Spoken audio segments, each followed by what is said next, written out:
Retour sur le plateau de la semaine de l'Écho. Je suis toujours en compagnie de Céline Antonin, qui est économiste à l'OFCE, Stanislas de Bensman, président de Croissance Plus, et Jean-Dominique Giuliani, président de la Fondation Robert Schuman.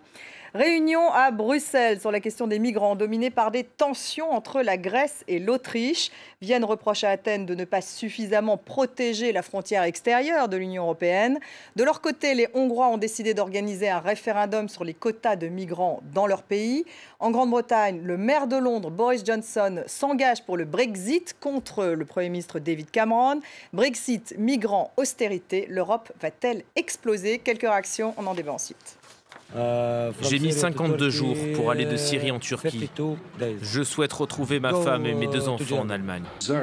Nous avons constaté que certains pays, comme ceux des Balkans qui se trouvent sur le chemin de ces réfugiés, ferment leurs frontières ou imposent des restrictions aux migrants. Des restrictions qui vont à l'encontre des règles et régulations européennes.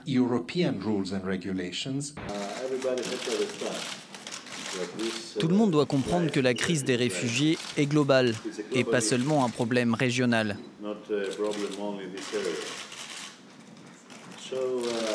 Et donc les actions unilatérales ne sont pas acceptables. Si nous souhaitons régler le problème, il faut une coopération accrue.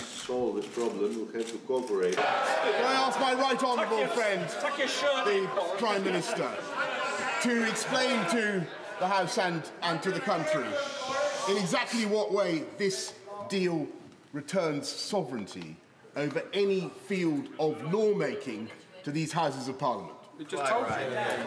This deal brings back some welfare powers, it brings back some immigration powers, it brings back some bailout powers, but more than that, because it carves us forever out of ever closer union, it means that the ratchet of the European Court taking power away from this country cannot happen in future. Il n'y a que des inconvénients à quitter l'Europe pour notre société. Nous risquons de perdre contact avec nos partenaires, perdre des fonds pour la recherche et perdre des clients qui trouveraient moins naturel le partenariat avec une société britannique. C'est donc négatif sur tous les plans.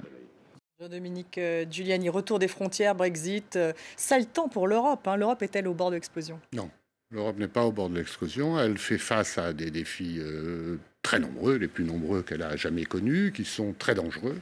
Crise plus importante que la crise de la zone euro, cette fameuse crise des migrants, c'est la même chose en réalité. C'est une Europe inachevée qui se trouve confrontée à un événement extérieur qui est amplifié par son inachèvement et j'allais dire le désintérêt des classes politiques des États membres qui portent une très lourde responsabilité. Ça a été le cas pour l'euro. C'est le cas aujourd'hui où l'on voit que... Quel type de responsabilité? Parce qu'ils ne parviennent pas à coopérer, parce que justement, c'est le repli qui prend le dessus? J'ai participé à ça. Quand on négocie les accords de Schengen, en contrepartie, on organise la frontière extérieure. Mais à ce moment-là, les États membres n'ont pas voulu reconnaître que si la frontière extérieure explosait, comme c'est le cas en Grèce aujourd'hui, on devait imposer un contrôle. Imposer, c'est-à-dire soit l'organiser soi-même, contre l'avis de la Grèce, soit au contraire retirer la Grèce des accords de Schengen. Car nous ne pouvons pas accueillir tout le monde. Et si nous avons un devoir vis-à-vis des réfugiés, on voit bien qu'on a lancé une sorte de vague d'immigration qui ne s'arrêtera pas de sitôt et qui est aussi l'immigration économique. Il y a l'Afrique tout entière qui est prête, avec l'Asie centrale, à venir en Europe. Donc il faut qu'on sache faire la différence et qu'on ait des frontières organisées. Parce que les États ne l'ont pas voulu. Alors maintenant, ils se trouvent complètement empêtrés dans la situation qu'ils ont eux-mêmes créée. Et donc, ils érigent des frontières à l'intérieur de l'espace Schengen, ce qui est vraiment la preuve d'un repli national, mais totalement inefficace. Car si c'était efficace, à la limite, on pourrait dire, regardez, les Britanniques ont la même question, puisque Boris Johnson l'a posée au Premier ministre Cameron, mais ils ne sont pas dans les accords de Schengen. Donc vous voyez, c'est pas les accords de Schengen qui créent l'immigration. C'est la situation de l'Europe, qui est une situation bien enviable par rapport à celle de ses voisins, contrairement à ce qu'on nous dit en permanence ici à l'intérieur. Et ce que disent les Britanniques, parce que finalement, lorsqu'on voit le discours de Michael Gove, qui est le ministre de la Justice, lorsqu'on entend Boris Johnson, ce qu'ils veulent, c'est un retour à la souveraineté. Donc il y a ce problème de souveraineté qui se pose. Ils ont 20 ans de retard sur le monde, et d'ailleurs, je suis très étonné que des Britanniques réagissent comme ça, parce que la souveraineté, c'est très bien, mais enfin, la moitié de leur commerce extérieur est fait avec l'Union européenne. Ils ne font donc 50 milliards de commerce avec la Chine. Alors ils disent on veut conquérir le vaste monde. Good luck. Good luck, Céline Antonin. Schengen, Brexit, retour des frontières, tout cela a un coût économique. Hein. Oui, bien sûr. Non, mais puis surtout, en regardant les Britanniques, c'est vrai que c'est quand même eux qui ont été les partisans de l'élargissement à tout crin, et je veux dire, et qui n'ont pas trop voulu de l'approfondissement. Donc, mais ils voulaient un grand marché, justement, pas un approfondissement politique de l'Europe. Non, justement. Donc, ils voulaient un élargissement, et puis en 97, ils avaient aussi, ils voulaient effectivement qu'il y ait de l'immigration. Enfin, je veux dire, c'est eux qui avaient voté avec leurs propres lois et sans attendre de l'Europe pour que justement il y ait une libéralisation en termes de circulation des personnes. Donc, je veux dire. Je crois que, on peut pas non plus jeter le bébé avec l'eau du bain. Je crois qu'ils ont obtenu quelques concessions. Et à mon avis, c'est pas dans leur intérêt, effectivement, de sortir de l'Union européenne. D'autant quand même qu'on peut dire qu'ils bénéficient, alors entre les rabais, entre les clauses d'opt-out, etc., ils bénéficient quand même d'un régime, je dirais, plutôt de faveur. Ils sont que 9e contributeur, ce qui est quand même pas, par rapport à leur puissance économique. Donc je crois qu'ils n'y ont pas intérêt, et je pense que pour le coup, David Cameron en est bien conscient. Mais ils ont l'impression justement qu'ils ne parviennent plus à tout dominer, cette histoire de souveraineté. Ils ont quand même la souveraineté monétaire, en tout cas déjà, qu'ils conservent. Hein, donc, Stanislas de Bensman, redoutez-vous, comme justement entrepreneur, la sortie de la Grande-Bretagne de l'Europe ?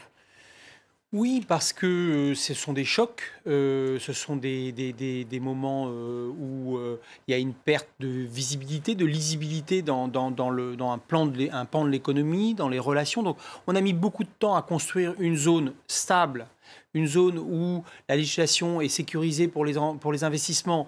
Et c'est vrai qu'en ce moment, on voit que toute cette zone de stabilité, elle est très secouée. Et comme vous le disiez, ça met en danger l'économie. Donc le malheur, c'est que tout doucement, on est en train de sortir d'une crise économique et financière très impactante.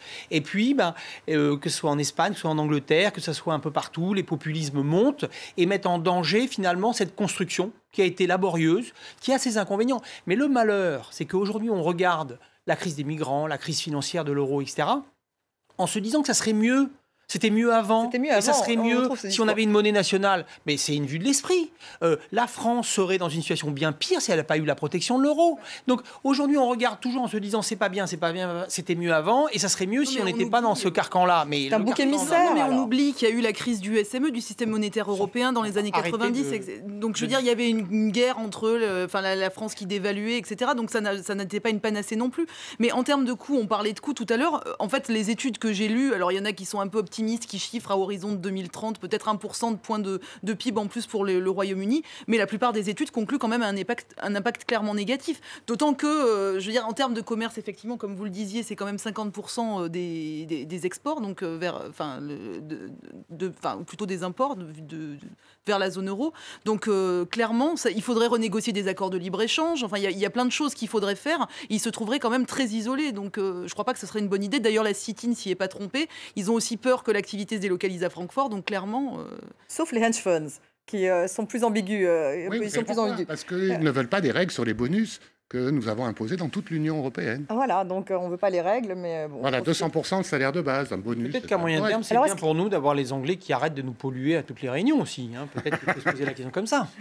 Jean-Dominique Giuliani, alors Matteo Renzi parlait un peu des solutions et de l'aspect politique de cette Europe. Lui, il veut changer l'Europe pour la sauver. Alors il voudrait une feuille de route sur la croissance, renforcer la gouvernance économique de la zone euro, favoriser l'investissement, abandonner l'excès d'austérité. Il rejoint d'ailleurs Emmanuel Macron et Sigmar Gabriel qui ont signé une tribune ensemble pour justement une plus forte intégration de la zone euro. Est-ce que finalement il faudrait une plus forte intégration de la zone euro pour faire face justement à ce type de division? Et est-ce qu'il ne prêche pas dans le désert? Oui. Parce qu'il y a aussi... Alors, pour la fin de votre question, il ne prêche pas dans le désert. Moi, je suis extrêmement sceptique sur les gens qui sont aux affaires et qui expliquent ce qu'il faut faire sans le faire. D'accord ? Oui. Donc, quand on est en charge, on fait des propositions concrètes.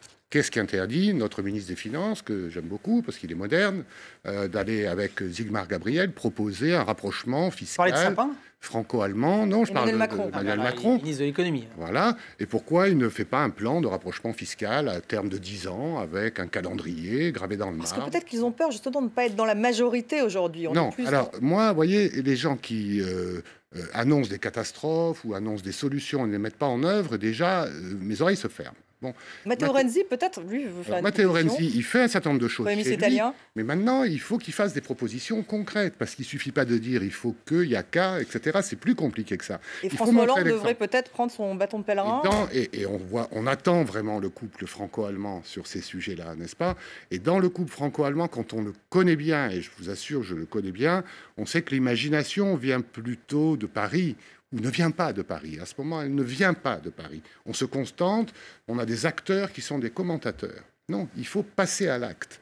Et je n'exclus pas, quand je vois que François Hollande et son Premier ministre passent à l'acte en matière de droit du travail, qu'ils passent à l'acte parce que c'est une nécessité. Pour plus d'Europe, en tout cas pour la zone euro. Nous nous affaiblissons si nous ne le faisons pas. Si, Antonin, était trop loin l'Europe sur l'austérité, justement, ce que dit aujourd'hui l'OCDE, le FMI. Oui, alors c'est clairement, on avait sous-estimé les multiplicateurs. En fait, l'austérité a eu un impact beaucoup plus récessif que ce qui était prévu. Je pense qu'on n'a pas eu du tout le bon chronométrage. En fait, on aurait dû faire. Donc ça n'a pas aidé l'Europe au début. Non, on aurait dû faire moins d'austérité au début, et ensuite, une fois qu'on avait un peu de redressement et de la croissance, là, on aurait pu un peu plus regarder les comptes publics, et d'ailleurs, on aurait davantage réduit le déficit qu'en essayant de le faire au moment où ça allait le plus mal. Mais clairement, il y a un dilemme qu'on n'a pas encore du tout résolu au niveau de la zone euro et qu'on entend encore, c'est qu'on a un pays donc, comme l'Italie, où Matteo Renzi là, se permet en fait de lâcher les vannes, puisque là, actuellement, il fait plus ou moins de la relance budgétaire, en fait, et que à côté de ça, on a l'Allemagne qui est toujours sur une position où il faut, au contraire, équilibrer les comptes. Et d'ailleurs, ça va être compliqué pour Matteo Renzi de faire avaliser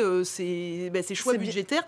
Ça va être bientôt le moment où la Commission va rendre son verdict, et effectivement, c'est pas sûr qu'il n'y ait pas encore une pierre d'achoppement. Donc clairement, là encore, ça fait 5 ou 6 ans qu'on parle d'austérité. On n'a toujours pas tranché. Il y a deux Europes. Il y a l'Europe de Wolfgang Schäuble et puis peut-être l'Europe de Matteo Renzi. Clairement, mais donc tant qu'on aura... on oublie que l'Allemagne n'a pas toujours été dans ce cas-là. Si vous remontez 15 ans en arrière, elle était en très grande difficulté. Aujourd'hui, elle est dans ce cas-là tout de même. Voilà, sauf exception comme Sigmar Gabriel, qui lui fait partie du SPD. Donc ça prouve bien aussi que les réformes permettent d'avoir une politique plus généreuse en termes de finances publiques et autres, mais que l'objectif doit être de réduire nos dettes, n'est-ce pas? Or, l'Allemagne a réduit ses dettes, la France les a accrues, donc et l'Italie aussi. Donc on voit bien quand même que, vous voyez, entre les moyens et l'objectif, on passe son temps à confondre.